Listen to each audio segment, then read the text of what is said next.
Hello दोस्तों, स्वागत है आपका अपने YouTube चैनल अंकित प्रजापति स्टडी सेंटर में।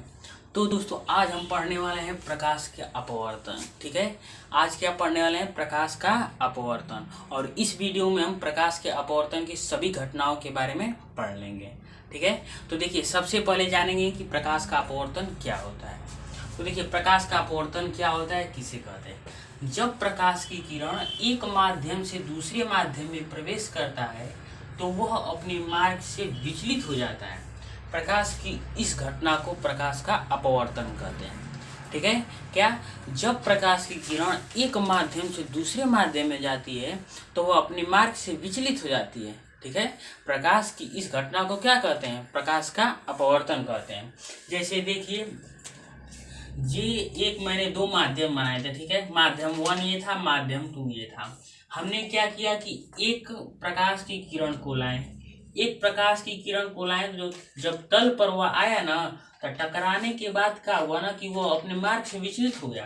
देखिए, जा रहा था तो इस तरह, ठीक है, इधर से जा रहा था, लेकिन अपने मार्ग से विचलित होकर थोड़ा सा दब गया। थोड़ा सा क्या हुआ?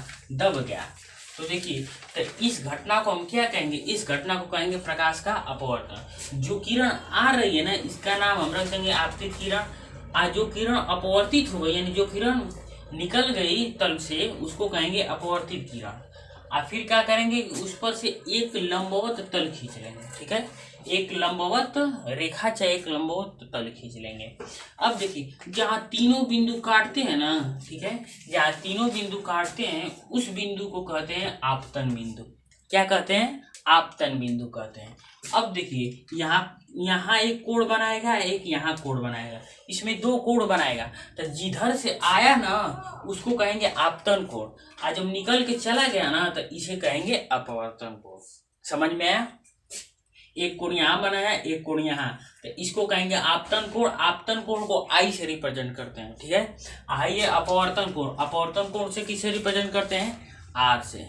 ठीक है, अब देखते हैं ना कि जब प्रकाश एक माध्यम से दूसरे माध्यम में जाता है तो अपवर्तित जब होता है ना, तो कभी झुक जाता है, कभी अवलंब से दूर हट जाता है। यानी कभी अविलंब की ओर सट जाता है आगे, और कभी अविलंब से दूर हट जाता है। तो यह घटना कब होती है?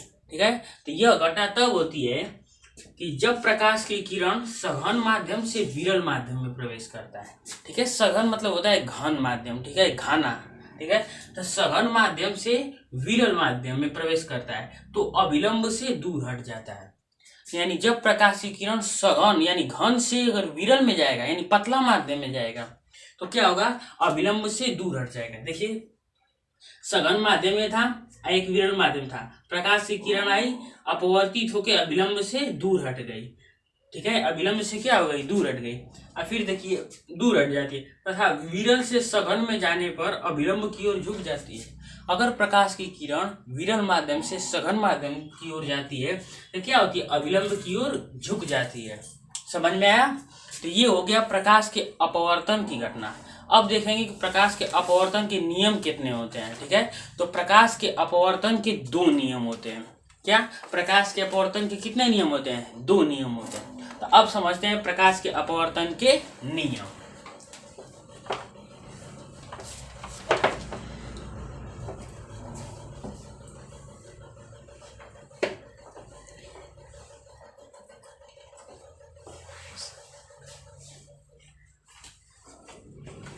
प्रकाश के अपवर्तन के नियम।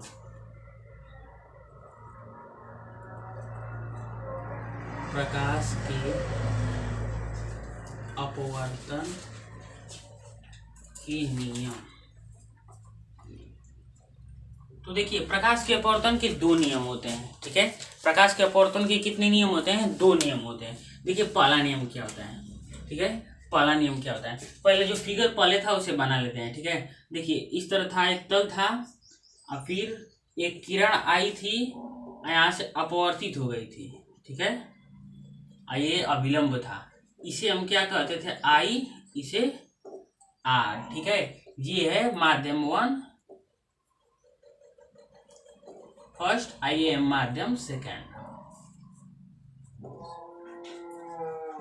अब देखिए, पहला ये है ना कि आपतित किरण अपवर्तित किरण तथा आपतन बिंदु पर बना अभिलंब तीनों एक ही तल में स्थित होते हैं। देखिए ये जो किरण आ रही है आपतित किरण, और जो निकल गई तल के बाहर वो है अपवर्तित किरण, तथा आपतन बिंदु पर बना अभिलंब हई जौन है ना हई ई है अभिलंब बा, तो ये तीनों एक ही तल में स्थित होते हैं।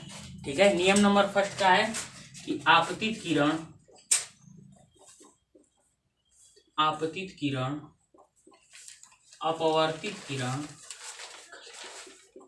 अपवर्तित किरण तथा आपतन बिंदु पर बना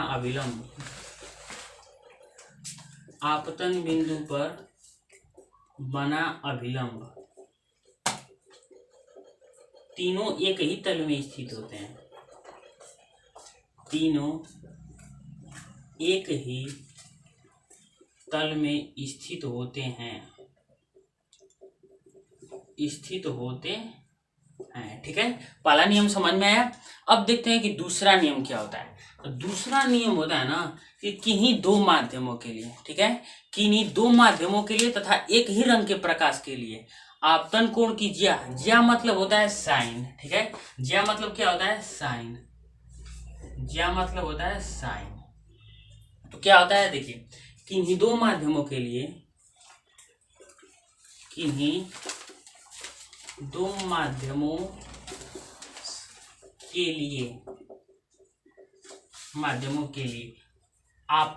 दो माध्यमों के लिए तथा एक ही रंग के प्रकाश के लिए एक ही रंग के प्रकाश के लिए आपतन कोण की ज्या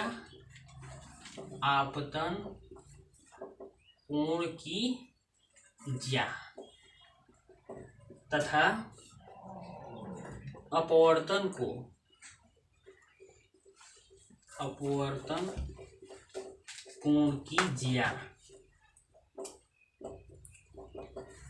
का अनुपात नियत होता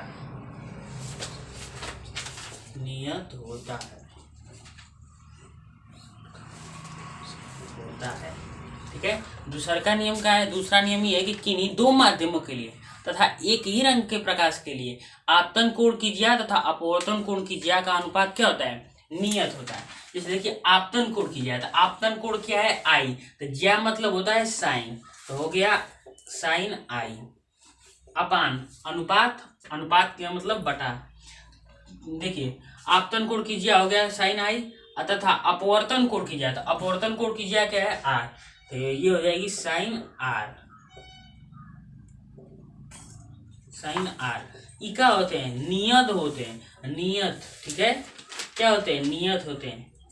ठीक है, तो हो गया साइन आई बटे में साइन आर बराबर 1। यानी इसे माध्यम भी लिख सकते हैं, पहले माध्यम के सापेक्ष दूसरे माध्यम का अपवर्तनांक। ठीक है, 1n2 क्या लिखेंगे 1n2। ये 1n2 है ना, देखिए इसे कैसे पढ़ेंगे 1n2, इसे पढ़ेंगे पहले माध्यम के सापेक्ष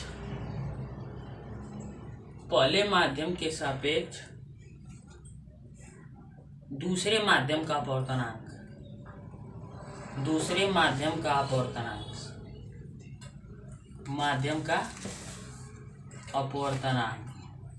ठीक है, 1n2 को कैसे पढ़ेंगे, पहले माध्यम के सापेक्ष दूसरे माध्यम का अपवर्तनांक। एक बात और ध्यान रखिए कि जो ये नियम है ना सेकेंड वाला नियम, इस सेकेंड वाले नियम को स्नेल का नियम कहते हैं।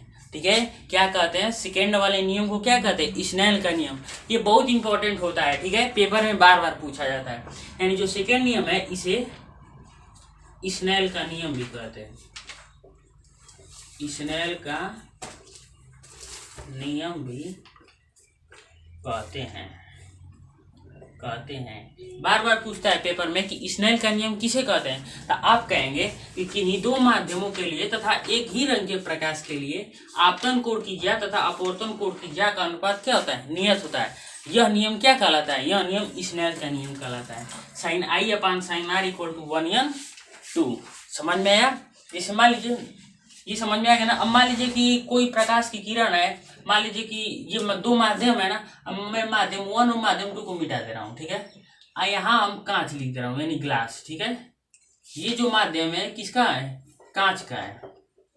ये जो माध्यम है ये किसका है, जल का, जल का। तो कांच को देखिए, कांच को इस तरह रिप्रेजेंट करते हैं, ठीक है। ये कांच हो गया, और जल, जल को तो इस तरह दिखाते हैं।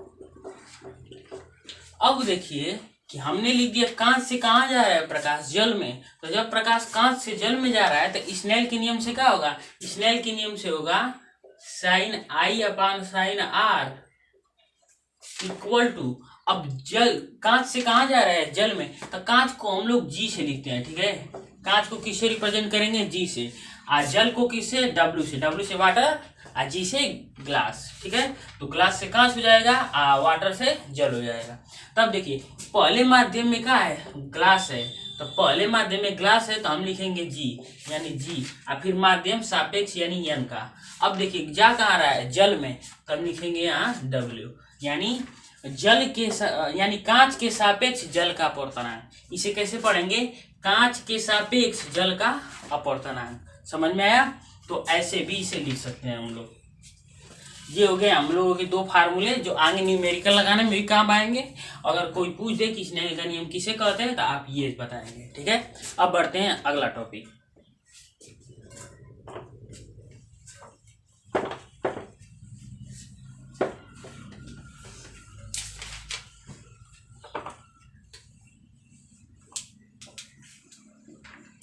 अगला टॉपिक पढ़ने से पहले एक नोट देख लेते हैं, ठीक है। क्या देखेंगे, एक नोट देखेंगे। नोट ये है ना कि जब कोई प्रकाश की किरण अगर तल के सीधे लंबवत ही आ रही हो तब क्या होगा, ठीक है। जब कोई प्रकाश की किरण तल पर सीधे लंबवत ही आई तब क्या होगा। तो देखिए ये प्रकाश है, ये एक तल बना लेते हैं पहले, ठीक है। ये एक तल है, ये अभिलंब है। तो प्रकाश की किरण देखो, ये अभिलंब है। देखिए जब प्रकाश की किरण तल के सीधे लंबवत ही आए, अगर जब प्रकाश कोई इस पर ही आए ना, इसी पर, तब क्या होगा। तो प्रकाश की किरण जब इस पर आएगा ना तो अपवर्तन के पश्चात ना वो अपने मार्ग से विचलित नहीं होगा, उसी मार्ग पर सीधे निकल जाएगा। क्या होगा, उसी मार्ग पर सीधे निकल जाएगा, यानी इस तरह सीधे निकल जाएगा। तो यहाँ पर आई का मान क्या हुआ, 0। अगर आप इस तरह भी नहीं जानते हैं तो इस तरह भी प्रूफ कर लीजिए कि जब कोई प्रकाश की किरण अभिलंबवत आ रही है तो यहाँ थीटा तो 0 बनना है। जब थीटा 0 बनना है तो वो किस तरह जाएगी, तो यहाँ तो स्नेल का नियम भी लगा के हम चेक कर सकते हैं। स्नेल का नियम क्या होता है, स्नेल का नियम होता है कि साइन आई बराबर sign R equal to 1n2। ये पहला माध्यम समझ लीजिए, ये दूसरा माध्यम। तो देखिए साइन आई, ठीक है, साइन आई, आई का मान यहाँ देखिए अभिलंबवत गिरा है तो थीटा का मान कितना होगा, थीटा का मान होगा यहाँ पर 0, sine 0 equal to sine R, यानी देखेंगे कि जो अपवर्तन हो रहा है ना तो कितने अंश का कोण बना रहा है, ठीक है। अब देखिए 1n2। अब क्या करेंगे ना कि साइन आर को उधर भेज देंगे, 1n2 को इधर भेज देंगे, तो हो जाएगा साइन 0 का मान कितना होता है, साइन 0 का मान होता है 0 अपान इधर आ जाएगा 1n2 equal to sine R. अब देखिए 1n2 को अगर 0 में भाग देंगे ना तो यहाँ होगा 0 इक्वल टू साइन आर। अब देखिए जो 0 है ना तो 0 को हम साइन 0 अंश भी लिख सकते हैं, ठीक है। 0 को हम क्या लिख सकते हैं, साइन 0 अंश, जैसे यहाँ पर लिखे हैं अभी, ठीक है।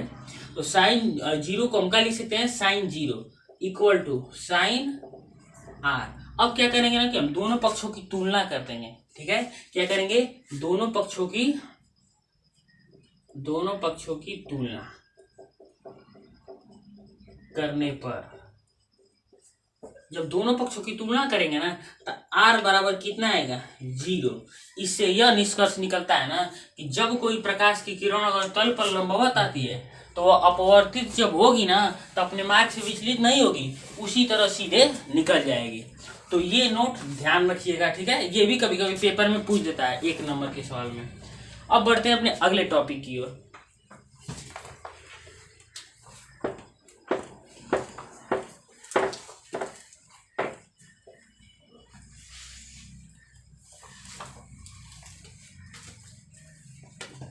अगला टॉपिक है हम लोग का प्रकाश की चाल तथा अपवर्तनांक में संबंध। क्या है? प्रकाश की चाल तथा अपवर्तनांक में संबंध। प्रकाश की चाल तथा अपवर्तनांक में संबंध। ठीक है, तो इसके लिए हम दो फिगर बनाएंगे। देखिए हम दो फिगर बनाते हैं। सबसे पहले क्या करेंगे, एक तल खींचेंगे और उस पर एक अभिलंब गिराएंगे। ठीक है, और एक प्रकाश की किरण लाएंगे। ठीक है, मान लीजिए कि जो माध्यम है ना ये वायु है। क्या है? वायु है। और ये जो माध्यम है ना ये है कांच। तो बताइए, जब वायु से कांच में प्रवेश करेगा तो अभिलंब की ओर झुकेगा कि अभिलंब से दूर हटेगा? वो अभिलंब की ओर क्या होगा? झुकेगा, क्योंकि विरल माध्यम से सघन माध्यम की ओर जा रहा है। तो अभिलंब की ओर क्या हो जाएगा? झुक जाएगा।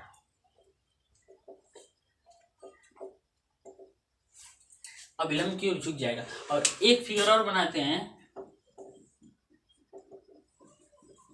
इधर क्या करेंगे ना कि प्रकाश की किरण को क्या करेंगे ना कि लाएंगे, यहाँ पहले माध्यम देख लेंगे। तो माध्यम ऊपर कर देते हैं वायु, इधर का कर देते हैं जल। तो ये भी देखिए विरल से कहाँ जा रहा है? सघन में। तो विलंब की ओर क्या होगा? झुक जाएगा। ठीक है, क्या होगा? विलंब की ओर झुक जाएगा। तो हम इसे कैसे लिख सकते हैं? इस वाले को हम लिख सकते हैं ANG। ANG यानी वायु के सापेक्ष कांच का अपवर्तनांक। पहले वाले फिगर के अनुसार हम क्या लिख सकते हैं? ANG। ANG यानी वायु के सापेक्ष कांच का अपवर्तनांक। ANG।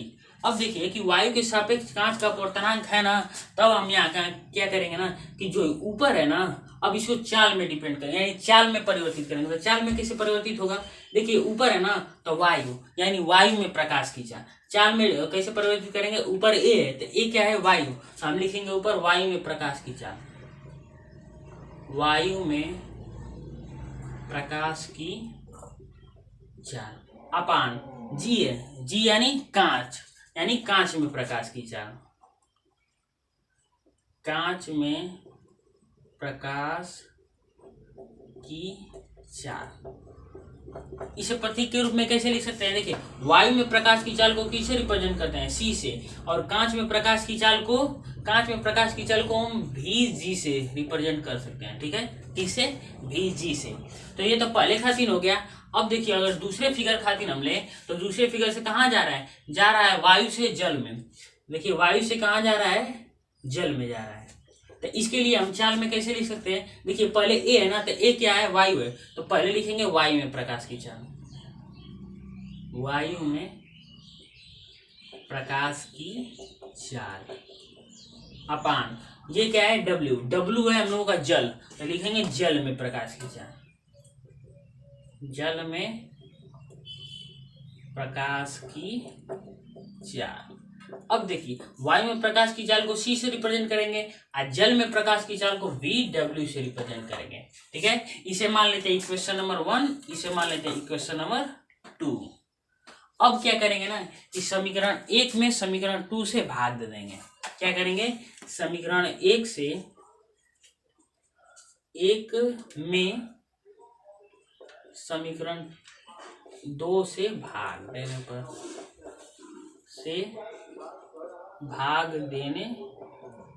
तो देखिए भाग देंगे तो क्या होगा? ठीक है, ये है ANG बटे में क्या हो जाएगा? ANW इक्वल टू भाग देंगे ना तो ये देखिए C बटे VG अपान C बटे VW हो जाएगा। तो अब देखिए क्या होगा कि बीच वाले का बीच में गुणा होता है, बाहर वाले का बाहर।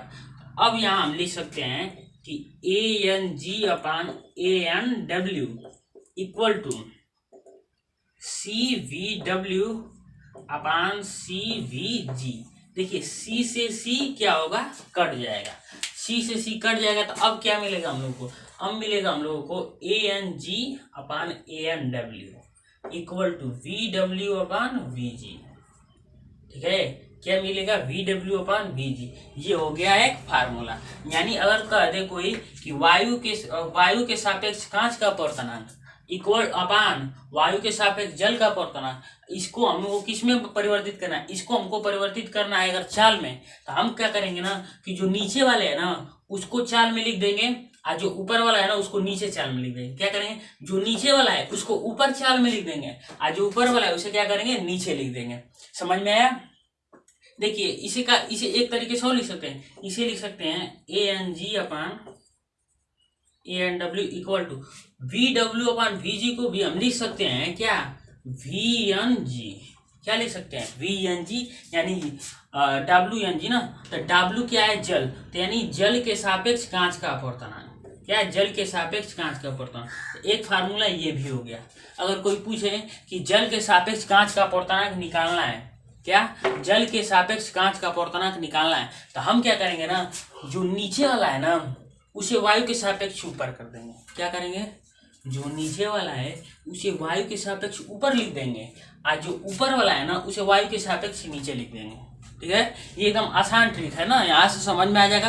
अगर फार्मूला आपको याद भी ना रहे ना, कह दे कि वायु के क्या इस तरह कह दे कि जल के सापेक्ष कांच का अपवर्तनांक ज्ञात कीजिए, तो क्या कीजिएगा ना कि हई जो कांच है ना इसे वायु के सापेक्ष ऊपर लिख दीजिएगा, बटा में ऊपर जो जल था ना उसे वायु के सापेक्ष नीचे लिख दीजिएगा। समझ में आया? तो ये हो गया फार्मूला। आपको ये वाला समझ में आया? अब बढ़ते हैं अपने अगले टॉपिक की ओर। ठीक है, कि अगला टॉपिक हम लोगों का है क्या।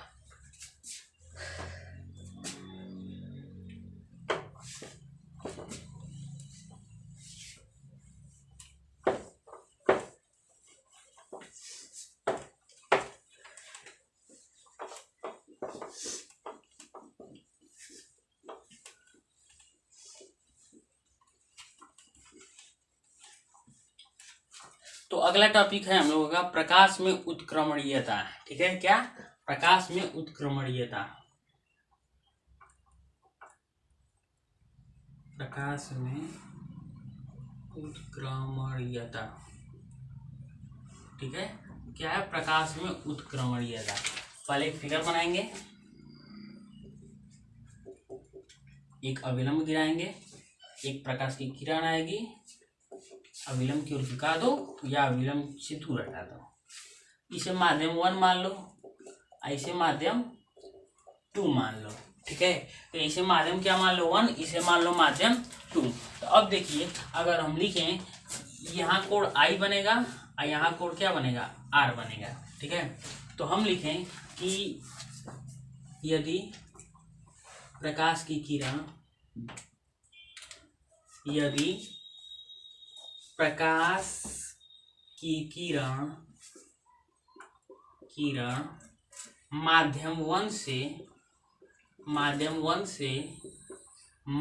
2 में प्रवेश करे, माध्यम 2 में प्रवेश करे, तो स्नेल के नियम से क्या होगा। ठीक है, तो स्नेल के नियम से,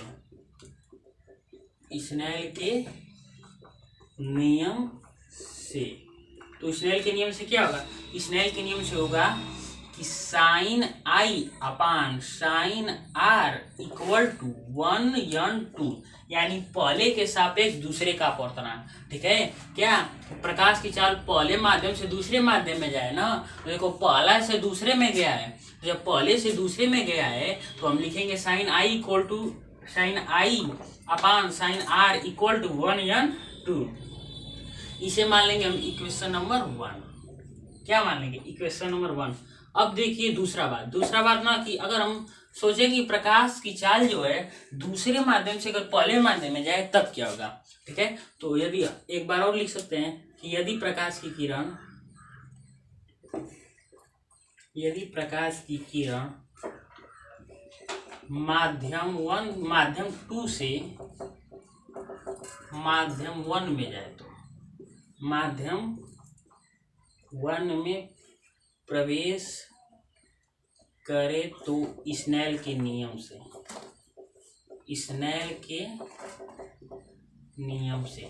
तब स्नेल के नियम से क्या होगा। अब देखिए माध्यम 2 से माध्यम 1 में प्रवेश कर रहा है, तो माध्यम 2 में क्या है, माध्यम 2 में कोण क्या है, I है, तो यहाँ हम लोग को हो जाएगा साइन R माध्यम टू में क्या है, आर है, आई नहीं आर है। तो माध्यम टू में जब आर है ना तो हो जाएगा sine R upon sine I equal to, अब देखिए 2 से कहाँ प्रवेश कर रहा है, 1 में, इसे लिखेंगे 2n1, यानी दूसरे के सापेक्ष पहले का अपवर्तनांक, दूसरे के सापेक्ष पहले का अपवर्तनांक। इसे मान लेंगे इक्वेशन नंबर 2। क्या मान लेंगे, मान लेंगे हम इक्वेशन नंबर 2। अब क्या करेंगे ना कि समीकरण 1 इंटू 2 से, यानी समीकरण 1 और 2 का क्या कर देंगे, गुणा कर देंगे। तो समीकरण 1 और 2 को जब गुणा करेंगे तो पहले लिख लेते हैं, ठीक है, साइन आई बटे में sine R, left hand side पे लिख रहे हैं, इंटू साइन आर बटे में sine I equal to 1n2 into 2n1। यहां से देखिए क्या होगा कि साइन आर से साइन आर कट जाएगा, साइन आई से साइन आई कट जाएगा, ठीक है। तो यहाँ क्या बच गया, यहाँ बच गया 1। तो यहाँ हम लिख सकते हैं कि 1 equal to 1n2 into 2n1, ये हो गया एक और फार्मूला, ठीक है, जो न्यूमेरिकल लगाने में हम लोगों की सहायता करेगा। अब देखिए इसे एक और तरीके से लिख सकते हैं, क्या करें ना कि इसको इधर भेज दीजिए, यानी ये गुणा में था, इधर आके भाग में हो जाएगा। तो 1n2 equal to 1 upon 2n1, ये हो गया फार्मूला। यानी अगर कोई कह दे कि पहले माध्यम के सापेक्ष दूसरे माध्यम का अपवर्तनांक निकालो, क्या कोई कहे कि पहले माध्यम के सापेक्ष दूसरे माध्यम का अपवर्तनांक निकालो, तो क्या करोगे ना कि उसको कह दोगे ना 1 अपान दूसरे माध्यम के सापेक्ष पहले माध्यम का अपवर्तनांक, ठीक है, क्या कह दोगे 1 अपान दूसरे माध्यम के सापेक्ष पहले माध्यम का अपवर्तनांक, यहाँ से भी वो अपवर्तनांक निकल जाएगा, ठीक है। इतना समझ में आया। अब बढ़ते हैं, अगला एक नोट है, उस नोट को पहले देख लेते हैं, ठीक है, पहले इसे नोट कर लीजिए।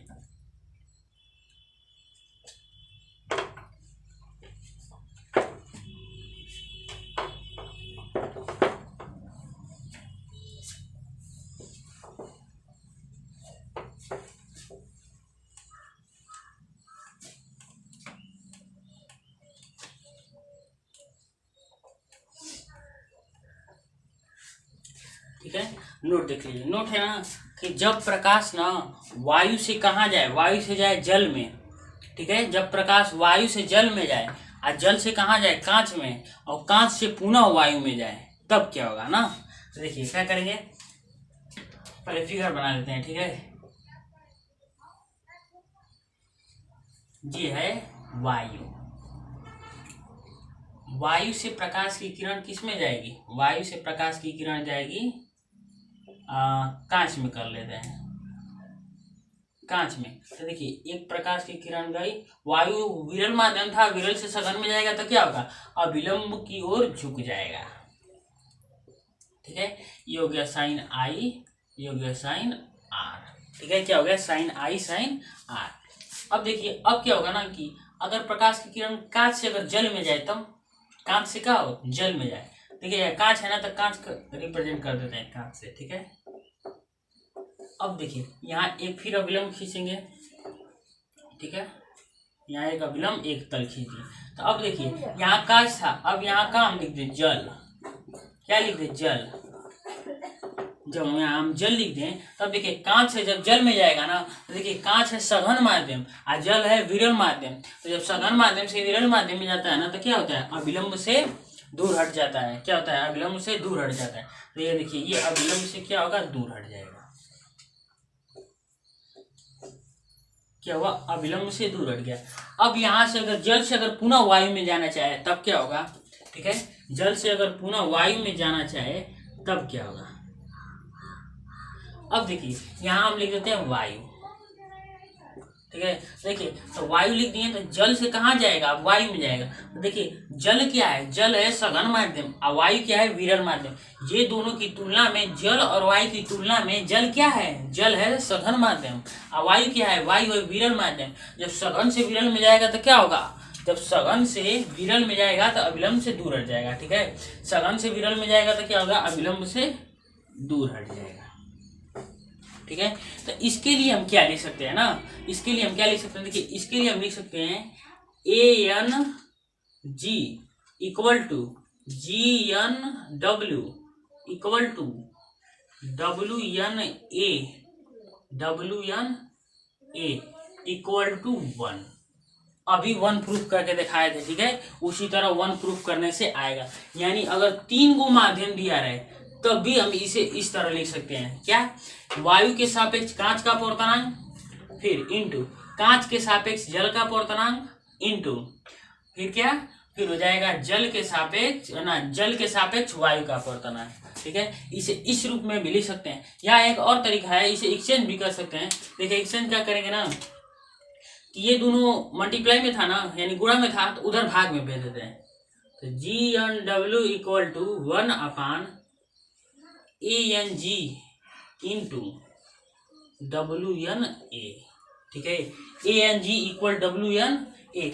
अब क्या करें ना, चूंकि हमको ये बताइए कि जो ANG है ना, ANG इसको क्या हम लिख सकते हैं 1/ANG, ठीक है। ANG को हम क्या लिख सकते हैं 1/ANG। ANG को क्या लिख सकते हैं 1/ANG। तो देखिए अब क्या करेंगे ना, 1/ANG है ना, तो यहाँ लिख देते हैं 1/, इसको क्या लिख दें 1/ANG इंटू WNA, ठीक है। क्या लिख दे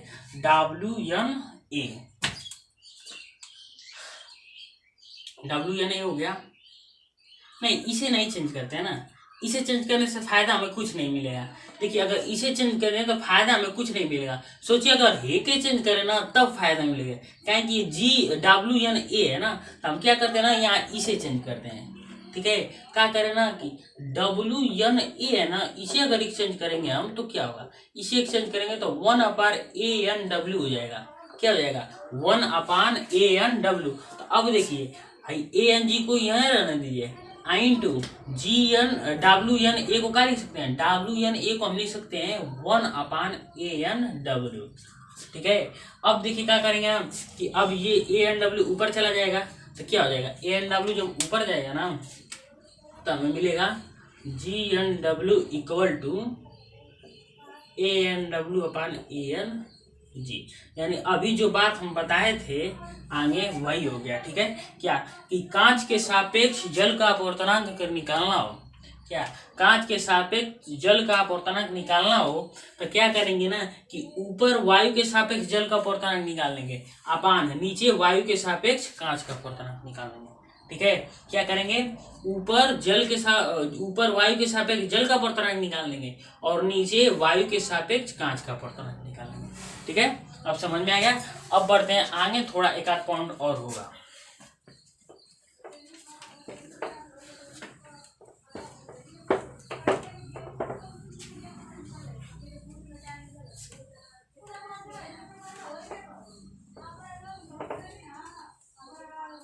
अब देखते हैं ना कि कौन कौन रंगों में ना प्रकाश का अपवर्तनांक अधिक होता है और कौन रंगों में प्रकाश का अपवर्तनांक कम होता है, ठीक है। ये बात हमेशा ऑप्शन में पूछता है कि प्रकाश का अपवर्तनांक किस रंग में सबसे अधिक होता है, ठीक है।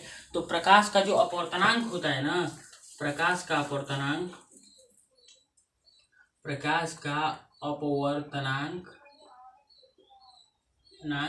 बैगनी रंग में सबसे अधिक होता है, ठीक है।